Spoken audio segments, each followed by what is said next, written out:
মেয়ে হয়ে জন্ম নেওয়াটা খুবই সহজ, কিন্তু মেয়ে হয়ে বেঁচে থাকাটা অনেক কঠিন। হাসতে গেলেও ভাবতে হয়, কাঁদতে গেলেও ভাবতে হয়। মেয়ে মানুষের জীবনের চরম সত্য কথা হলো সবকিছু মেনে নিতে হবে, সবকিছু মানিয়ে নিতে হবে। বাস্তবতা এবং পরিস্থিতি যখন যেই পথে নিয়ে যাবে তখন ঠিক সেই পথেই হাঁটতে হবে।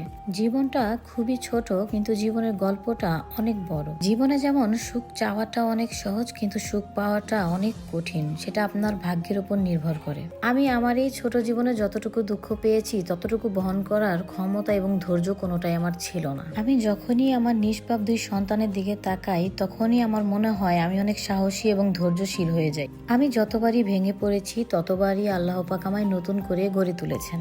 চোখে পানি আসে ঠিকই, লম্বা এক নিঃশ্বাস নিয়ে চোখের পানি চোখেই শুকিয়ে ফেলার নামই মনে হয় ম্যাচুরিটি। প্রচন্ড কষ্ট জমে গেছে আমার এই বুকের ভিতরে। ভিতরে কেমন যেন লাগে, সবসময় শুধু ফাঁকা ফাঁকা মনে হয়, আর ভিতরটা কেমন যেন হাহাকার করে। মাঝে মাঝে আমি নিজের উপর নিয়ন্ত্রণ হারিয়ে ফেলি, প্রচন্ড শ্বাসকষ্ট হয় আমার, প্রচন্ড কান্না পায় আমার। তারপর আবার বাচ্চাদের দিকে তাকিয়ে সেই কান্নাগুলোকে হজম করে ফেলি। তারপরে আবার প্রতিদিনকার রুটিন সেই অনুযায়ী আমার চলতে হবে। বাচ্চাদেরকে স্কুলে পাঠাও। আমি এখন মাঝরাতে রান্না করতেছি। মাঝরাতে রান্না করার কারণ হলো সকালবেলা তো আমি রান্না করতে পারবো না, আমার অনেক সকাল সকাল জেলখানায় যেতে হবে। আর আমি যদি এখন রান্না করে না রাখি আমার বাচ্চা কাচ্চা সারাদিন না খেয়ে থাকবে। আর জেলখানাতেও যাওয়া আমার অনেক দরকার। আমার স্বামী অনেক অসুস্থ, আপনারা কম বেশি সবাই জানেন। যেহেতু আগামীকালকে সাক্ষাতের ডেট পড়েছে, 15 দিন হয়ে যাবে, তাহলে আমি কালকে দেখা করতে পারবো। তার শরীরের কি অবস্থা সামনাসামনি একটু দেখতে পারবো তাকে। প্রত্যেক মাসে আমার স্বামীকে দেখার মতো সৌভাগ্য আমার মাত্র 2বার হয়, তাও আবার মাত্র 30 মিনিটের জন্য। আমি সবসময় আল্লাহর কাছে দোয়া করে বলি, আল্লাহ এই 30 মিনিট যেন শেষ না হয়, এই সময়টা যেন এখানেই থেমে যায়।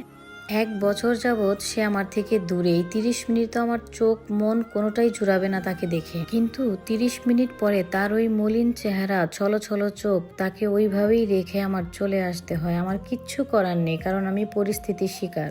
যখন তাকে আমারই চোখের সামনে টেনে নিয়ে যায় আমার ভিতরটা ফেটে যায়। তারপরেও আমি নীরব দর্শকের মতো চেয়ে থাকি, কারণ আমার কিছুই করার নেই। এখন আমি সবকিছুই মেনে নিয়েছি।